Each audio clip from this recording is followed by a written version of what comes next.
So there I was, on the march, with a sheep and a pig and a chicken and a message. And all I could think about was, how did it come to this? I was supposed to be making a programme about disgusting meat.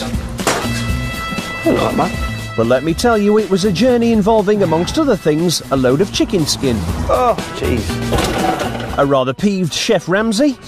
These Australian lamb shanks that you said were shit in a bag, they're on sale at Booker. They're on sale at Booker at the moment, and is your other face of Booker? A fish. It worked! They couldn't keep away from the blood!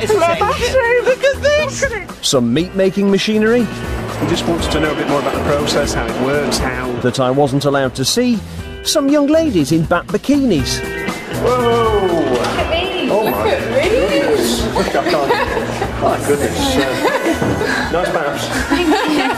And a whole load of techniques our food manufacturers use to put far less meat and far more crap into their products. And how they get away with slipping in the bits of animal that you probably don't want to be eating. But anyway, I now had a message for the Food Standards Agency. We can't write shit. What? We're not allowed to write shit. Why not? We're the BBC, we're expected to maintain certain standards. That's what... You know, that's the point we're making. You know, by eating this shit, you can save animals.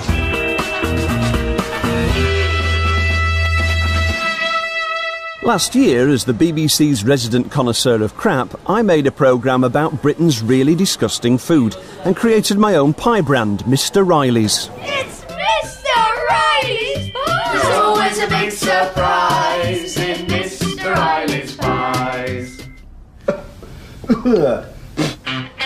I'd become the proud daddy of a pie filled with a little meat and a lot of other stuff, like pigskin, connective tissue and hydrogenated fat. Disgusting, yes, but it tasted okay, and it was very, very cheap. It also whetted my appetite to dig a bit deeper into the food business. Microwavable mixed grill. And where better to start than meat. Look at that. I wanted to find out how low manufacturers were prepared to go without breaking the law. I decided to begin with Britain's favourite fast food, the beef burger. What I was looking for was the secret of how to make a burger as cheaply as possible, which probably meant using as little beef as possible. Well, 4 beef quarter pounders for £1. 73% beef, 10% onion. The supermarkets appeared to have become super worthy by putting loads of beef in their burgers. So I turned to the cash and carries, suppliers of the burgers you might find in your local burger van, chip shop or cafe, where you'll never get to see a list of ingredients. And it was in Bestway's cash and carry that I struck gold. Butler's Burgers.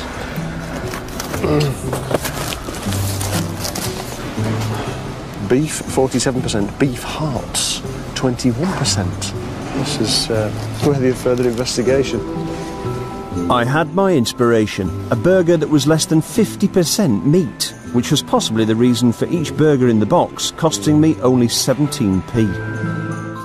All I needed now was someone to tell me how they managed to stretch one cow between as many burgers as possible. That man was Richard Guy from the Real Meat Company, a cow-rearing visionary. They've been interesting with the terminology here. By putting the word economy in between seasoned and burgers, they can roll all the way down to 47%, less than half.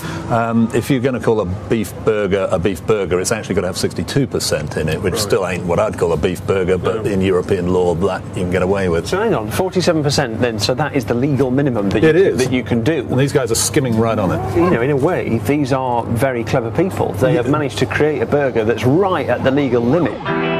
So if you've been making your beef burgers to the letter of the law and using 62% beef, stop right there, because the FSA, our Food Standards Agency, have decreed that by just inserting the magic word economy, you can drop the beef percentage right down to 47%. Of course, that leaves you having to make over half your burger out of other things. What's interesting to me is the fact that the second largest ingredient is beef heart, Yeah. 21%. Why would they go to all the trouble of getting the beef content down to 47% and then go and put 21% beef heart in there? Well, because they're cheap chips, really. I mean, you're then down to something that's almost a waste product. I mean, beef hearts aren't widely sold. I don't think you'd see one in a supermarket. So, you know, they're almost dumped onto the open market. Nothing wrong with eating beef hearts, but would you go home and say, let's make some beef burgers? I know, I must go and get a beef heart. You know, it's not what you do. Well, if your name was Mr. Riley, that's exactly what you'd do. Richard was going to help me create my own economy burger, inspired by the ingredients listed on the Batley's Economy Burger box. Is this beef? Yeah, this is beef tail. Oh, is that tripe? Oh, yeah, that looks horrible. Tripe.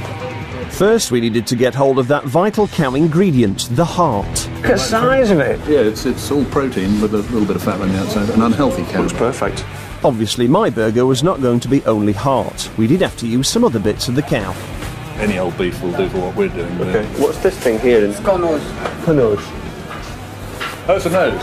Oh, yes. Oh, we'll take that then. And do you have any actual beef fat on its own? Just fat. Yeah, could we have some of that as well? That's it there.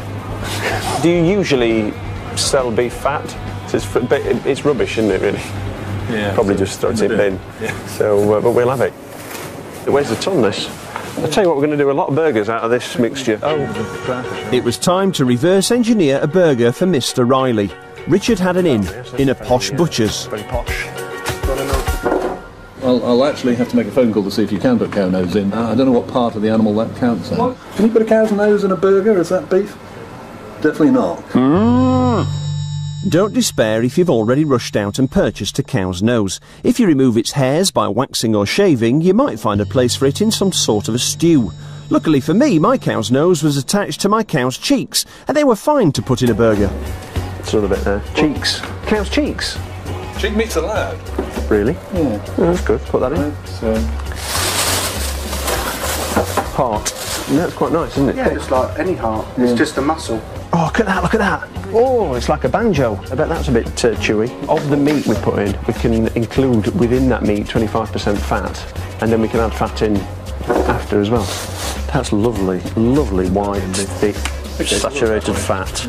Now, seeing as this is a programme about meat, well, meat and fat and heart and things, I won't bore you with the rest. Suffice it to say that we also had to add a load of rusk to bulk it out, and a fair sprinkling of chemicals to make it stick together and last a long time. Yet another one to delay the rancidity of the fat. Mince! Yeah, look at the fat.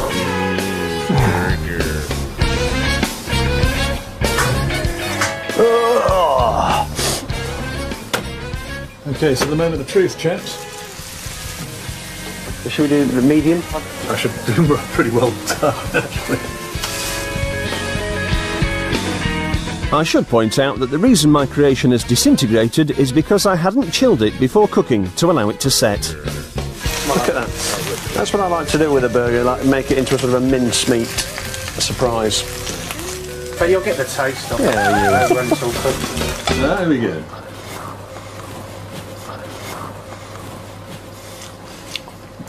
Horrible. It's gooey, isn't it? Horrible. I'm doing Chandler. Not that bad. It struck me that when we eat economy burgers like these beauties, we never get to appreciate their genius, because we've no idea what's in them. I decided to take my own Batley's-inspired economy burgers to the street and reveal all. And I got in Scott, a food expert fellow, to make sure they didn't fall apart this time. Look at that meaty goodness. I was in the mood for something hot and tasty. Hi there. Do you want to come and try some barely legal burgers? Well, it's 47% beef. Oh, that's too big right there. And what's the other 50? Well, water and rusk, and it's 21% beef heart. Oh, wicked. Oh, that's amazing. It didn't take many burgers or many cow hearts before I was ready to draw some conclusions. By and large, people have liked the taste of the burger. I had sheep's testicles in Mongolia and they weren't very nice. But I think it's alright. I liked it. I don't know if that's the booze talking, but they like the taste. They think it's quite a meaty taste. How does it rank with other burgers you've eaten? I've had a few beers. I've got to say, went down wicked. The beef heart has been a little bit controversial. What do you think? What's in it? Yeah. What do you think about heart? Would you normally eat a heart? If I knew it was part before when I've eaten it. Some people said, yeah, well, you know, it's part of a cow. I understand the point, you know, but to me it doesn't make it less attractive. Well, that's good. That's good. Because I'm a meat eater. Others have spat it out. The secret ingredient is beef heart. What do you think? Cheers, mate. Or run off screaming. Oh my God! Are you happy with that?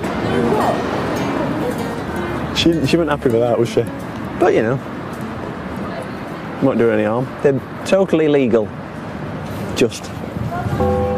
The truth was, most people seemed to quite like my barely legal burgers, at least until they found out what was in them. I had to accept that advertising the ingredients was never going to work, but I was determined Batley's economy burgers didn't go uncelebrated. Oh shit, pulled it too tight. I thought if Batley's economy burgers announced themselves as barely legal, they'd get the recognition they deserved. So, I devised them a marketing strategy. Look at this. Look at this. What do you think? Barely legal burgers. Look at my BAPs. These are the BAPs for a barely... I've not worked out the exact way of saying it yet, but this is a very significant part of the campaign.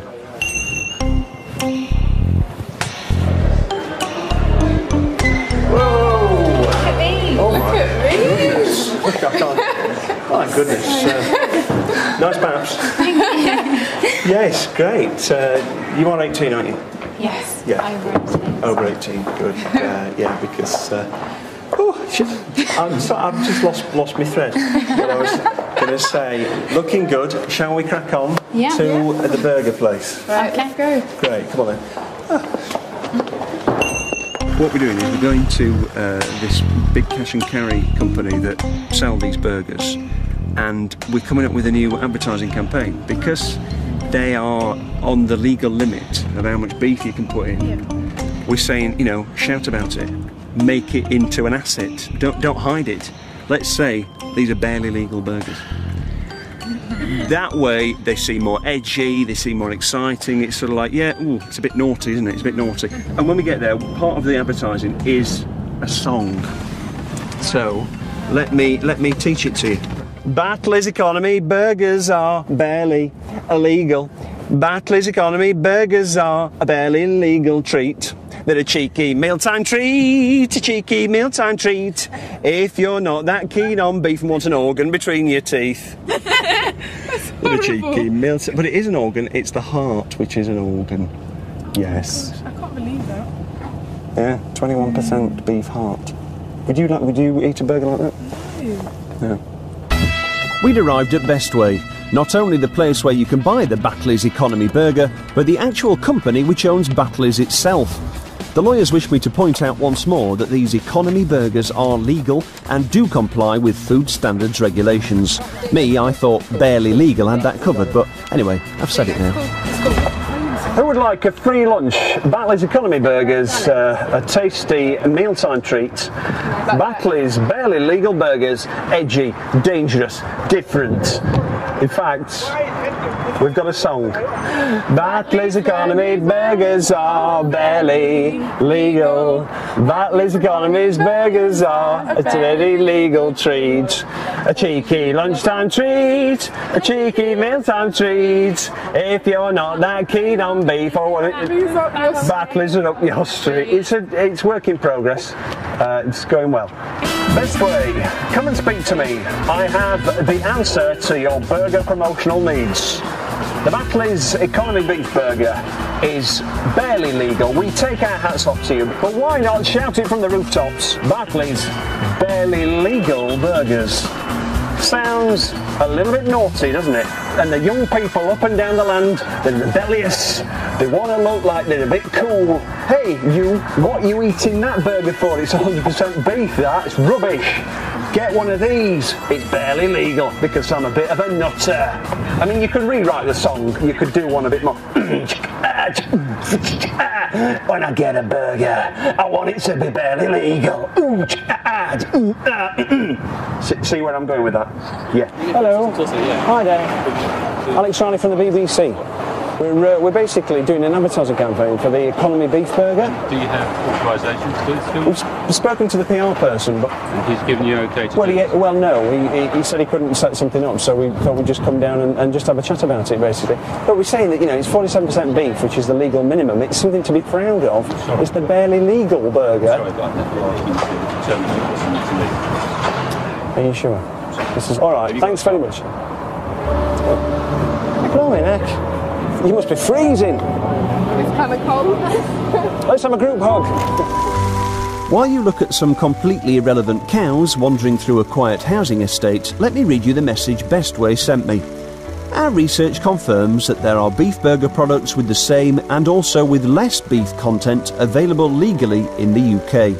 The product in question represents about 7% of its manufacturer's production run of products with the same specification, and is popular with caterers, including burger vans, who are looking to provide food to consumers at a certain price point. They also said their economy burgers contain more beef than what's printed on the box. Now, I don't want to be pedantic, but let me assure you I'd been to every major supermarket and the top 5 cash and carries, and there was no burger to compare. I was back on the lookout for more disgusting meat when I happened to get a steer from Chef Ramsay. What in the fuck is inside the lamb shank? And how long has that been cooked for? For a dish never to be refrigerated?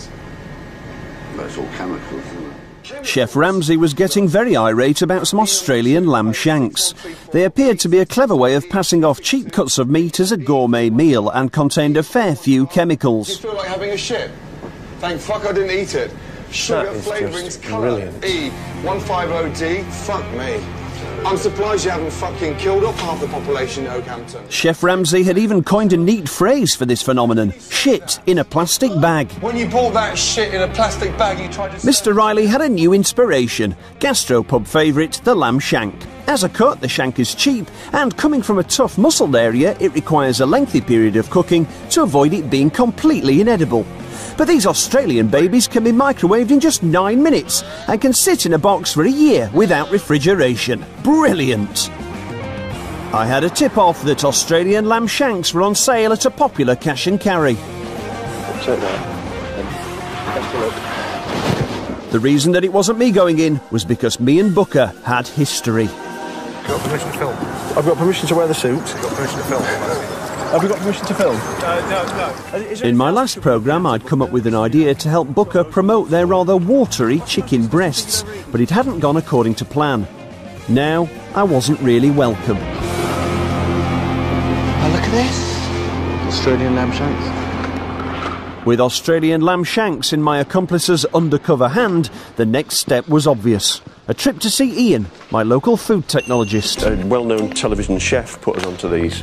And the brilliant thing about this is the shelf life. Look at this. It's 1 year, and you don't actually have to put it in the freezer or even the fridge. It's room temperature. Yeah. Leave that. A year later, put it in the microwave. Bob's your uncle. It's the wonders of technology. They cook it till it's more or less sterile, add the necessary preservatives, and any flavour that may have been lost in the processing, you are allowed to put back in. That's a flavour enhancer that's used specially for meat, E631. So basically, the process to actually make this sterile so that it lasts forever is going to take the flavour out of it. Oh yeah, but you're allowed legally to put the flavour back in. It's falling away from the bone. Probably here in this country, we'd say that was technology going too far. But those Aussies, bless them, you know, they've pushed it to the limit.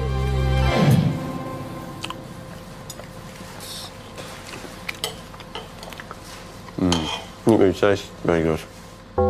It seemed perfectly right for Chef Ramsay to take against the Australian lamb shank, but then I remembered something about the place it was being sold. I've opened the catalogue for Booker, and who should be in the front but celebrity chef Mr. Gordon Ramsay. Not only was Gordon in last year's Booker catalogue, Gordon Ramsay Holdings had a consultancy agreement with Booker. With Chef Ramsay not having the best of times in the paper, and before anyone had the temerity to accuse him of hypocrisy, I thought I'd better let him know he could be on the verge of another PR disaster. I called his people. It's Alex Riley here from the BBC, and I'd like to speak to Gordon Ramsay, please. Well, he's actually out of the country at the moment. I've got something that I need to tell him, basically, and I think he'd be rather interested to hear it. If you can pass on a message, it's regarding, I don't know how to say this really, shit in a bag. He'll know what I'm talking about. Shit in a bag, yes, okay. I'm sure you're used to bad language working for Gordon Ramsay. Little shocks me. Okay, shit in a bag. He'll know what I mean. Okay. Cheers, bye. Bye. Right, so she's passing it on to her boss, who deals with Gordon Ramsay stuff, and she's going to give us a ring back, apparently. But he's out of the country, and this shit in a bag story could blow up in his face. I couldn't hang around waiting for Gordon, so I decided to turn my attention to the cheap end of the chicken business. And where better to start than a huge international food expo in London. Now, as you might imagine, a meeting of the world's chicken folk wasn't that exciting, so I won't make you sit through it. But what I did find out was that one of the main ways to make a cheap chicken product is to get your chicken from abroad. Eastern Europe now is becoming a major player. There's more product now coming out of Poland and Hungary. And again, you've also got your Brazil, your Thailand. But cheap foreign chicken comes at a price. It's cheap, but it's not particularly great. Really? Any of this chicken in here, I'd be happy to eat. Anything from the Eastern Bloc, Holland, wherever, I'm not that keen. Is it because of what they've sort of pumped into it, or? Yeah. At the end of the day. But for cheap food manufacturers, this chicken is perfect, and a kind of miracle when you know what it's been through. That's right, it's cheaper to raise a chicken somewhere like Brazil, feed it up, kill it, salt it, freeze it, ship it to Holland, defrost it, desalt it, inject water into it via dozens of needles, tumble it in a giant cement mixer-like machine until the water has been absorbed, refreeze it, and then ship it to Britain for processing into some sort of chicken-filled shaped product. And why is it cheaper? Because salted meat attracts only a fraction of the EU tax applied to fresh meat, and that's why we end up importing zillions of tons of it every year. I went off to trawl all the main supermarkets. I got down to 47% meat in my beef burger by inserting the word economy. I wanted to find out just how far I could stretch a chicken. Chicken Kievs. And there I stumbled upon a perfect chicken vehicle. Britain's first ever ready meal, the Chicken Kiev. Yeah, we'll have them. Oh, look at colour of these. The least chickeny Kiev I could find was the Tesco's Value Kiev, weighing in at just 32% chicken. If you think that sounds okay, pay attention to the nice lady who'll tell you how it should be made. I need to first of all pull the skin off the chicken breast and then cut the chicken breast. Ooh, that looks horrible. Place the garlic butter. That's just minced. That's awful. Fold the chicken breast back over. You can even place the little fillet in there so you don't waste it. I don't see any evidence of any white chicken there. No. So it could come from any part of the chicken body. Place the breaded chicken into the hot pan. It just has none of the characteristics of chicken as we know it. I want to show you what it looks like. Yeah. So there is the gorgeous chicken Kiev. No, I'm not going to eat that, that's all. No. I'm sure it's not going to harm you in the slightest. Except that it does nothing for me from an organoleptic point of view. Come again? From a sensorial point of view. Okay. I'd learned two things, a new word and that I should go and talk to Tesco. Tesco didn't want to talk to me, but they sent me an email. Chicken Kiev is a dish consisting of many ingredients, including chicken, a seasoned butter filling and breadcrumbs, so the amount of poultry will vary from recipe to recipe. We produce a range of chicken Kievs from value to finest to high standards, and to suit all tastes and pockets. They are clearly labelled with ingredients so that customers can make an informed choice. I had a sneaky feeling that the customers opting for less than a third chicken in their Kievs were probably broke. At Sheffield Hallam University, I had some students ready to help Mr. Riley find out just how far we could push the Kiev while remaining within the regulations of our Food Standards Agency. This is chicken trim, which has been taken off the carcass after the breast meat's been removed. So look at that. That is the amount of chicken that we're going to put into 12 Kievs. You've got your skin. Does the chicken skin help it stick together? Does it help it feel firmer? Are there any sort of technical advantages to the skin or that helps? No. Okay, but some financial ones. The chicken fat. Oh, jeez. Oh, it's so I mean, it has got a little slimy, bit isn't it? Yeah, which so you'd slippery. expect. It's also got some, you know, connective tissues in there. And this is the soya flour. So that's going to help it bind. When you cook it, less water and fat will just sort of run out of it. Yeah.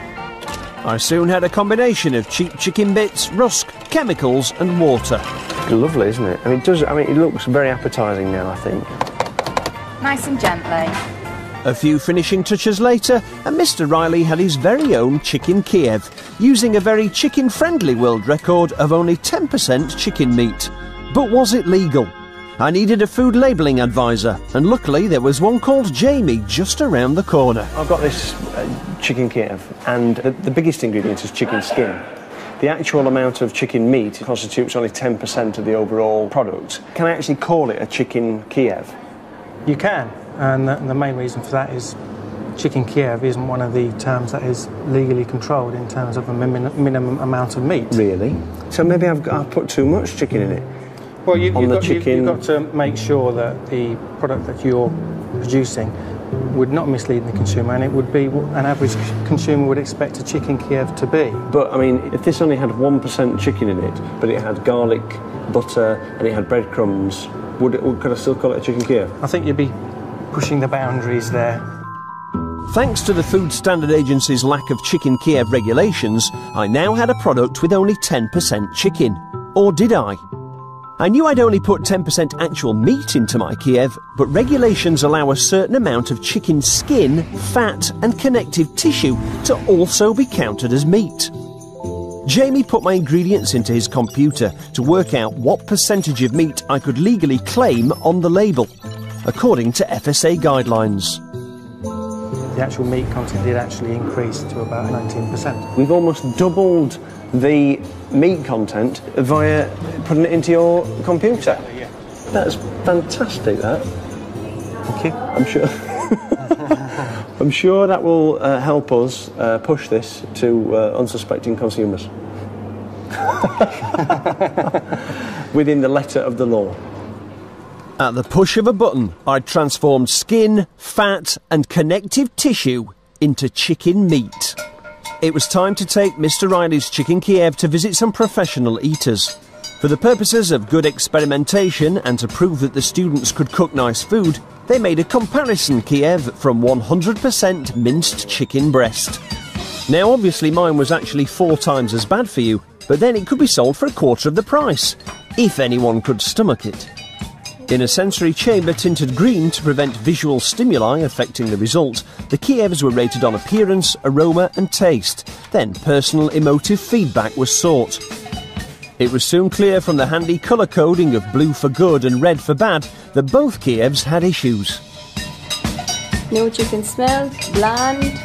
And that even trained palates don't agree on everything. No garlic. Too much garlic. Bring on the acceptability graphic. Texture. Aroma. Flavour. Appearance. I won that one. Overall. And guess what? You all 10 of you preferred the premium product. So, well done. But before you sell your shares in Mr. Riley, let's remove the premium product from our graphic. On balance, when we look at the actual scores, it's not like it's unacceptable. No. It's slightly acceptable. So it sort of can pass. Yeah. Mr. Riley had come up with a slightly acceptable but completely legal chicken Kiev with 19%, well, really 10% chicken. But before I could get my Kiev to market, something came up. Chef Ramsay was back in town, and this was my chance to warn him that Booker, a company he promoted, was selling the very lamb shanks that he'd called shit in a bag. Now we're just round the corner, behind Waterstones on Piccadilly, where Gordon is supposed to be doing a book signing. I've got my Australian lamb shanks here, and I'm hoping to be able to get to him and warn him that Booker are selling these lamb shanks. You know, we're just trying to help. Hopefully he'll take what I've got to say in good parts, and I know he swears a lot, but I don't think he's necessarily a violent man. I bloody hope not. So I'm just going to say what I've got to say and hope that he can save himself from more embarrassment. Ooh, that could be the car parking space for his limo. So maybe we're in the best position. This could be it. This could be it. Is this him? Gordon, Alex Riley from the BBC. These Australian lamb shanks that you said were shit in a bag, they're on sale at Booker. They're on sale at Booker at the moment, and as you're the face of Booker, Can we just clarify one thing? What? First of all, I'm not the face of Booker. Okay. So what do you work for them, don't you? You do some promotion for them. No, I don't. Clearly, we're live. I'd really appreciate if you got your facts right. As we weren't actually live, I might as well let you know when Chef Ramsay's fact correcting was in fact incorrect. Let me just explain. Yeah. When I first came across them, they weren't even allowed to go in the refrigeration unit. Yeah, the ambient temperature. Yeah, that's right. And it was lamb that was sourced from New Zealand. That's Chef Ramsay's first fact-correcting error. I had the box, and it was from Australia, not New Zealand. My embarrassment was the fact that how can you call that freshly cooked? Okay, that doesn't even sit. Exactly. Can I just finish my sentence, please? Yeah. Doesn't even sit in a fridge. Yeah. 365 days out on the floor, and you're charging £15 for it and calling it local lamb from New Zealand. I've done the Australia thing, and maybe it's a bit petty to point out that it was being sold for £11, not 15. But I'm sure Gordon wasn't just on about the wording of the menu, but the lamb having enough chemicals to kill off half of Oakhampton. Let's just get one thing incredibly clear. Yeah. I am not the face of Booker. Not the face of Booker. We'd better come back to that one. I don't have a range of food in there. But you're in their brochure. You're factually incorrect. I'm not in their brochure, and I'm not representing them. Yeah, I'd better come back to that one. But they are selling it. Just so you know. I mean, you probably weren't aware of that. That's all I'm saying. I'm totally aware of the fact they are selling it. Oh, really? But that's got nothing to do with me whatsoever. Okay, but that's fine. Well, that's good. That's great. Well, just so you know. Not in the brochure. At least that should be easy to check. I went to find out. The brochure at the time was for spring 2009. I've just got the Booker catalogue here, and I'm just going to check. Oh, hello. Inside cover. Plain Speaking with Gordon Ramsay. Oh, page 61. Saving money in a tough climate. Gordon Ramsay takes us through some of his top money-saving advice. Well, you know, certainly looks like Gordon Ramsay to me. Catering recipes by Gordon Ramsay. There's one there, smoked salmon and horseradish cream tartlets. Another one here, white onion soup with mature cheddar by Gordon Ramsay. And there's a photograph of Gordon, or somebody who looks very much like Gordon, up there in the top right-hand corner on each of those 9 recipes. If it's not him, then who on earth is it? I mean, what's it going to feel like when he finds out that somebody's been passing themselves off as Gordon Ramsay in the Booker catalogue, and it's not actually Gordon Ramsay? I'll tell you what, I'll have a look on the website. The same mysterious Gordon lookalike seemed to be plastered all over the Booker website, with his name and the name of Booker appearing very close together. But then the summer 2009 brochure came out, and the Gordon lookalike had vanished, and he was gone from the website. I thought I'd better find out what had been going on. Basically, I think somebody might be impersonating Gordon. Sorry, what's he implying? Well, I'm just saying that he's said to me that he's definitely not in the brochure. I've got the brochure. He's definitely in it. Not in the current brochure at the moment. He's not in the brochure. The relationship that he had with Booker is at the moment is sort of on hold. But at the time I was speaking to him, he was in the brochure, and I just wondered, you know, if it's not him, is it somebody else? Don't be ridiculous. You know, he might get quite angry. At the time that he spoke to you, what he said was absolutely correct. He wasn't. I mean, there might be. Well, it was the current brochure, to be honest. I mean, how long did the brochure run for? I don't know. Well, spring 2009. Well, that's quite a long period of time. It's just that he seemed like he didn't know anything about his association with Booker. I just thought it was unusual that he didn't know about it. The point but it's his face. Obviously trying to make was trying to sort of set him up a little bit for being something of a hypocrite. I think that was what, he was responding to that. So I think at the time that he spoke to you, he was aware of the fact that his current relationship with Booker was on hold at that point. Okay, thank you very much for your time. Right, bye. Thank you, bye-bye. So Gordon had put his relationship with Booker into a holding pattern, and for the time being will not be in the brochure. I'm sure that's absolutely nothing whatsoever to do with my discovery of the lamb shank Farrago. I returned to the shops. Thanks to the Food Standards Agency computer, my 10% chicken Kiev had been reclassified as containing 19% chicken. Now I was back on the lookout for a meaty product containing even less meat. Nice. There's more chicken than pork in a hot dog. Why is it chicken? I think that's naughty. That's naughty. I don't think people expect chicken in a hot dog. But the legislation doesn't say what kind of meat that there has to be. Because it wouldn't. Because those words hot dog... Could mean anything. Could mean anything. Gives them carte blanche. Absolutely. As well as the cunning use of the word dog to allow the use of any old animal, my hot dogs also contained a magic ingredient that let them contain even less lean meat. It was called MRM, and it stood for mechanically recovered meat. Look at these ones. You've got to say this is a triumph of food engineering, because it's mainly water, and then in terms of meat content, there's 36% mechanically recovered chicken and 6% pork. It's legal, but I still think it's deceiving the customer. I don't think people buying something like that would expect to get some kind of processed, reclaimed, minced up chicken. To reclaim meat, take an animal, cut all the good bits off, place the remainder in a big machine and ram against a mesh, leaving the bones on one side and some meaty slurry on the other. A few years ago, it was decided that this process so drastically altered the cellular structure of the animal that what came out was no longer allowed to be called meat. It had to be called mechanically recovered meat, MRM. That's what Alan, an analyst working to ensure our health and safety in relation to food, told me. It's the traces of meat that can't be easily butchered off. Plus you've got quite a bit of sinew and gristle and rind and things in there as well, which when it's subjected to the pressure in the machines, it actually flows away as a slurry. So it's just sort of jelly bits and dangly bits and sort of like pink... But I see where you're coming from, yes. I honestly believe the public have no idea what goes into a lot of their food, and I think if they knew exactly what MRM was and what sort of product it was going into, I think they would have a little bit of concern there and be much more conscientious about reading labels. It's like hot dogs here. These hot dogs are mechanically recovered chicken, water, pork fat, pork collagen. Is that ground out the bones? Pork well, the collagen is the connective tissue, it's the sinew and the...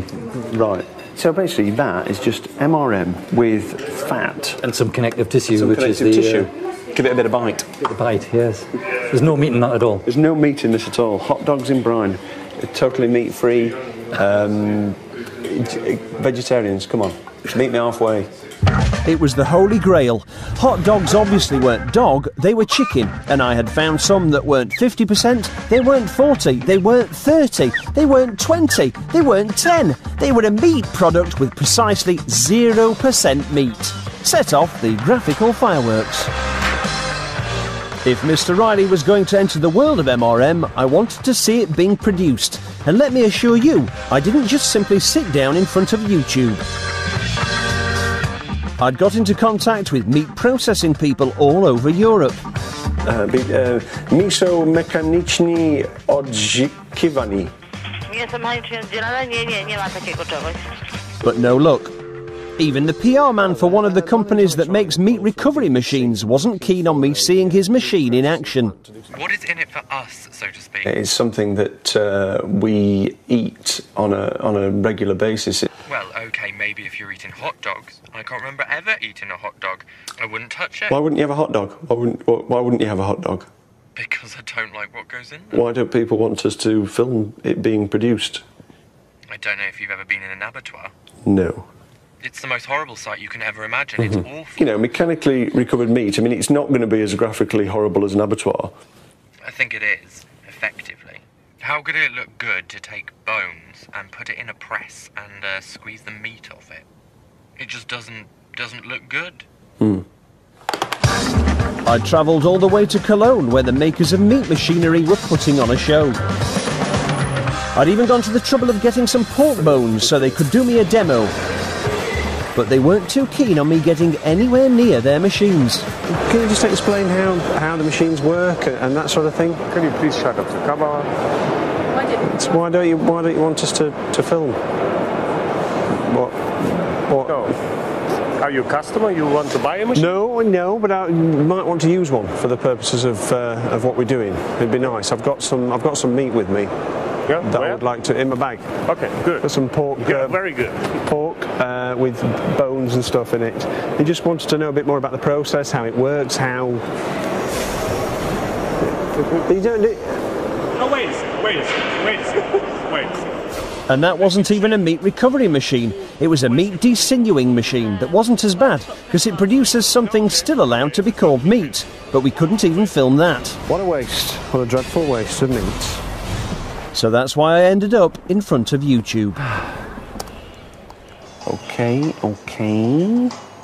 Oh, here we go. Here's the machine. He's popping the bones in. Oh, jeez, that's. Oh, it's just plopping out into the tub. I mean, it's the consistency and the appearance of dog turds. You would never guess that was meat in any form. Look at that. The It's Not Actually Meat Animal Waste, MRM, was clearly an inspired way to fill up a meat product without using any actual meat. But with the MRM men cold shouldering me, I was going to have to reuse some MRM that had already been recovered, and I found the perfect stuff. Celebrity meatloaf, that looks absolutely gorgeous, doesn't it? Mechanically recovered pork, a treat to eat, apparently. Solid nourishment. Oh, cubes of fat with a pink emulsion of meat products around it and a few bubbles. Do you find that acceptable to your palate? No. But with just a bit of work on the internet, I'd managed to find some celebrity meatloaf fans. I'm just off to meet them now to find out what it is they like about it, really. I'll be surprised. I think it tastes horrible. But, you know, there's no accounting for taste.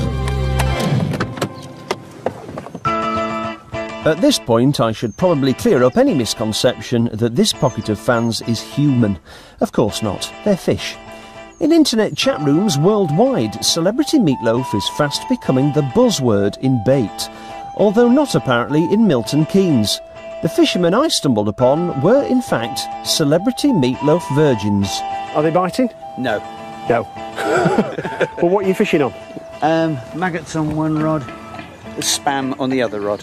Now, I've been on a couple of websites. I found that celebrity meatloaf is quite popular with anglers. Would you like to dangle it in front of a few fish, see what they think? I'll try. Watch out, fish, because the celebrity meatloaf is coming to get you. By the power of television, we jump forward 2 hours. What do you think? What do you reckon to that? It's got an aftertaste. That isn't very good. But we're not saying it's food, are we? We're saying it's bait. Yes. By the way, we haven't actually caught anything on the celebrity meatloaf yet. No, we haven't. However, we've not caught anything on maggot or corn or anything. So it's as good as the others so far. I didn't like to admit it, but I'd been up a dead end.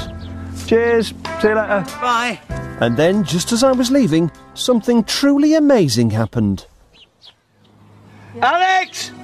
Hello. Come back. Look at how he's bending. Fair fish. There it is.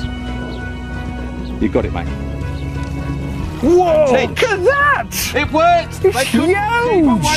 It's massive! Look at this! Look at it, it's a giant fish! That is a beauty. It's beautiful! Wow! Proper thing.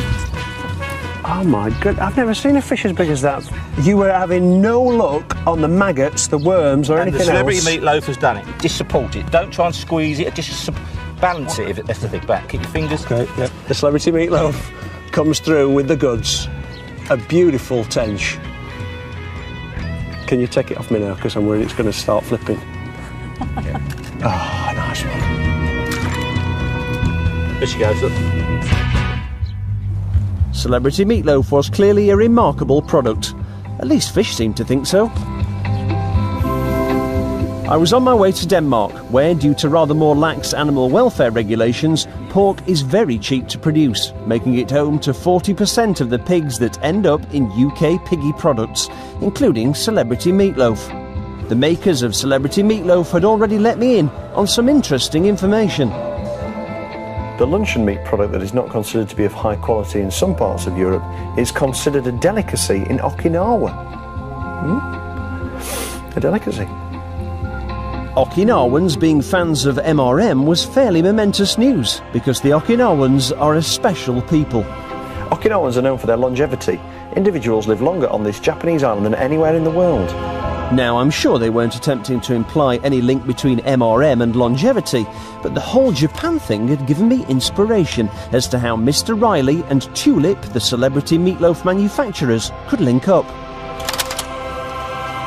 My appointment was with Rune, the Celebrity Meatloaf publicity man, the man who I was sure could tell me everything I needed to know.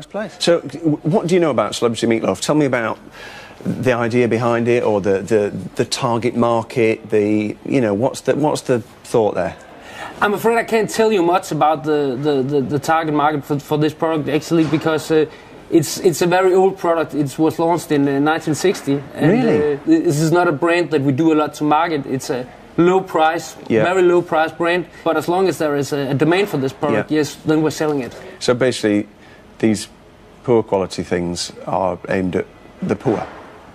They're aimed at the people who choose to buy those products. I must admit it would never be one of my own personal favorites, because that's the way I choose. But we are also. Have you tried it? Have you tasted it? Yeah, I have tasted it, and it's fine. It's safe to eat. And yes, it's safe. No, it's not poisonous. But it's stuff that would normally be, discarded.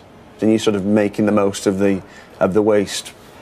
No, I wouldn't call it waste. It's a way that you can use technology to get the meat that you couldn't get out before. It was time to make my proposal. I've got some ideas for Riley's to use Celebrity Meatloaf in products that would appeal both to people in the UK, the younger, trendier market, and let's face it, they're on a budget, and also over in Japan. I've actually taken the liberty of mocking up a presentation pack. What I'm thinking is Riley's Celebrity Meatloaf Sushi. This is a great way of relaunching Celebrity Meatloaf. Can I have a piece? Yes, please do. And it has been chilled and so on? It has. What do you think? That's okay. Just when I thought things were going really well, they suddenly weren't. It's not a new idea. Really? So it has been done for years? I can't believe it. It was time to face the truth. I thought Mr. Riley could be a player in the cheap meat market, but they had it all sewn up. No matter what rubbish I thought up, it was already on sale. And in this case, it even had its own bizarre advert. It looks exactly the same as our sushi. Yeah, it does. I was a bit disappointed. But what I couldn't stop thinking was, if Celebrity Meatloaf was so great and non-poisonous, why weren't the Danes selling it to themselves? But it's nice of the Danes to collect together all their leftover bits of pork and put them in tins and sell them to economically disadvantaged people in the UK. So, that's nice. For some reason, Britain appeared to be a welcoming home for less than meaty meat products from abroad. And maybe that reason is the Food Standards Agency. I wanted to talk to them, but they refused, saying they thought I was going to be too negative. And then it came to me, there was a positive side to all this. Yes, the lax regulations of the Food Standards Agency were bad news for human health, but it was great news for animals. The FSA didn't stand for the Food Standards Agency, it stood for the Federation for Saving Animals. I thought I should give them my support. We can't write shit. What? We're not allowed to write shit. Why not? We're the BBC, who are expected to maintain certain standards. That's what, that's the point we're making. By eating this shit, you can save animals. We've been told we're not allowed to say shit, I'm afraid. I soon had some supporters who were right behind me. and four-legged. Well, actually, one was two-legged, but you get the point. Hello, little animals. Hello. Well, thanks for coming along, you three. Can you pay attention, please? Look, I'm talking to you. Now, come on. Now, stop it. Now, I want you to behave yourselves. This is a very important mission we're on. These people have been very kind to you by allowing us to use very few animals in our meat products, and I'd appreciate it if you looked your best, smiled, didn't make any unusual noises, and if you must go to the toilet, can you be discreet about it, please? On the count of 3, let me hear you say, yeah! 1, 2, 3.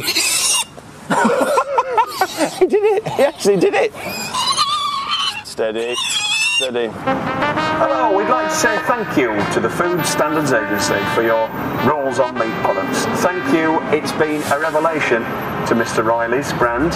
We've been able to make a very small amount of meat go a very long way indeed. 47% beef burgers inspired. If you think about it, each cow makes twice the number of burgers, and by using fewer bits of meat we can use fewer animals, and these animals here today are grateful. They were saved from a slaughterhouse. We were making some chicken Kievs. We didn't need that much chicken, but we were delighted to be able to do it all within the regulations and claim the skin and the fat as meat. So 10% meat became 19% meat. Thanks guys, and I'd like to say on behalf of Anthony, Trixie and what's the other one called? Clarissa. Thank you. They've having a lovely day out in London today that they wouldn't have been able to have if the Food Standards Agency regulations were a little bit tighter.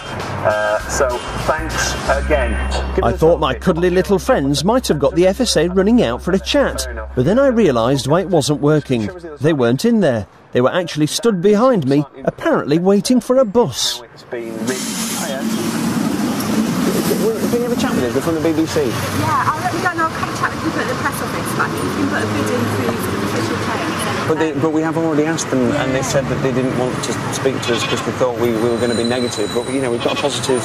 Not at all. I mean, we always talk to the media wherever we can. So that's not what we're told. So we've just come down on the off chance, hoping that we could possibly have a chat with somebody while we were here, just for 5 minutes. You know. Again, you have to go through the formal channels rather than. Well, I think we're sort of going around in circles, aren't we? Because we've tried all that. I can't win, can I? It's a catch-22. We're really trying to be helpful. Formal channels, I can't get in. We're really trying to be helpful. Honestly, if you come and speak to us. Well, could you be helpful and just take that in? Unfortunately, I can't accept anything on behalf of the FSA. I'll just show you. It's kind of like a mark to show that we could put on our products to say it was animal friendly, because we'd reduce the amount of meat to the bare minimum and turn it into a positive. I'm afraid I'm not accepting that. Sorry, I've got to make a move. Come on, Anthony, come on. Good boy, good boy, come on. Maybe FSA didn't stand for the Federation of Saving Animals. Maybe it didn't stand for anything at all. The poor had already, perhaps unintentionally, jumped on board my saving animals by eating shit bandwagon. It was time to see if anyone else was prepared to eat it. We're here at the Henley Cordon Bleu Food Festival, which showcases good quality food. We're showing off the latest range of Mr. Riley's recipes, trying to get across our ethos of not wasting things. Hopefully that'll go down well with the punters.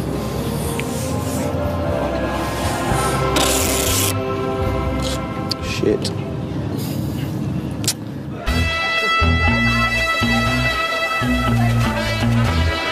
Try some pata negra for a change. Pata negra? Sí. What is pata negra? Pata negra, that's the wild pig, it's organic pig. Oyster now? Yeah.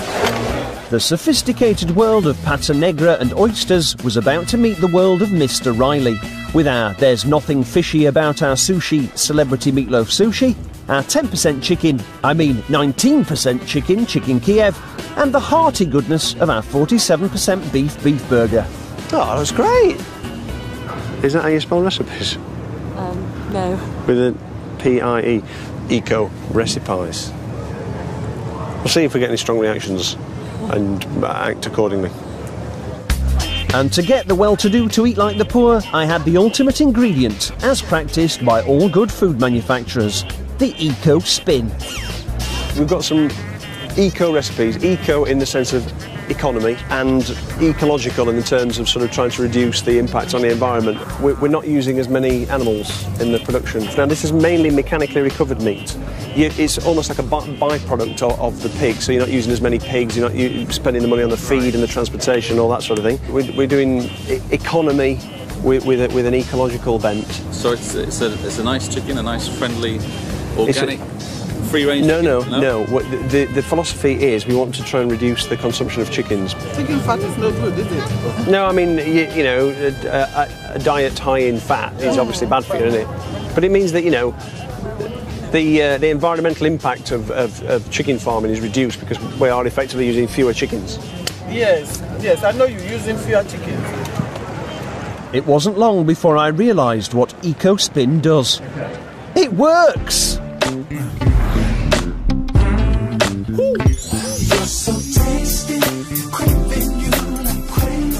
Very different to having it with fish. Do you like it? Do you like it? Very pleasant.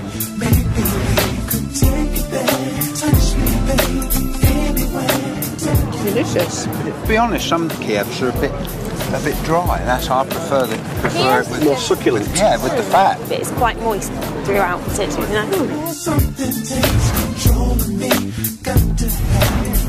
What are you thinking? What's the taste, the flavour? Come on. Great flavour. Yeah? Yeah, fantastic flavour. Very good idea.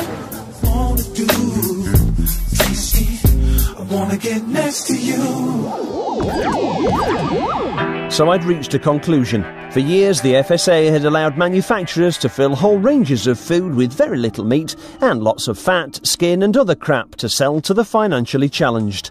But I now knew it was an inspired policy. It saved animals. It saved the planet. And ultimately,